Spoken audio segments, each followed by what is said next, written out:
چاپیرا علاقو تحصیل کاٹلنگ میر حضرت مولانا حماد المفتی حماد اللہ صاحب حفظہ اللہ تعالی ودامت برکاتہم العالیہ او ډیر جید مفتیان عظام او د علاقې لنخور گلمیری او د چار چاپیرا گرد و نوا ډیرو غیرتمندو پښتنو مسلمانانو ورونو نن موږ یو مقصودی خبره لا چې هغه زموږ د مذهب حصہ هم ده د عقیدې حصہ هم ده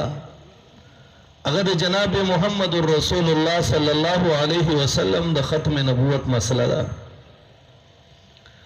رومنه خبره په ذهن کې دا چول غواړي بعضی علاقو کې زموږ بعضی ملګری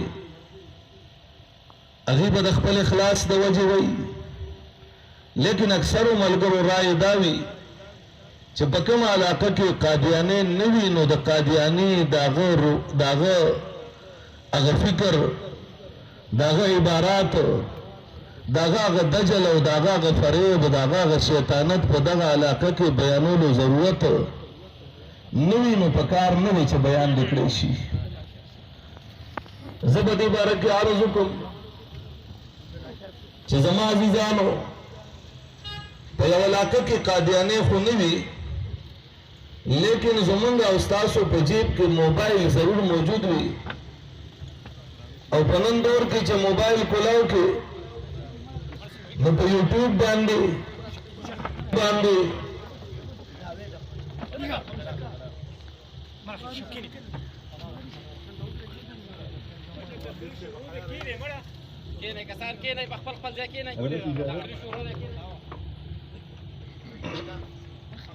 حضرت مولانا مفتی عبداللہ شاہ صاحب حفظہ اللہ تعالی چې زمونږ ټولو په شریکه مشر دی هغه تشریف فرما دي د ډیرو خلکو ذهن کې دا خبره پرته وي چې په یو علاقه کې قادیانې نشته نو د هغه فکر د بیانولو ضرورت بیا څه دی زه به دې یو اسانه خبره وکړم چې ابل رضا سره د یونیورسټۍ یو سټوډنټ راغی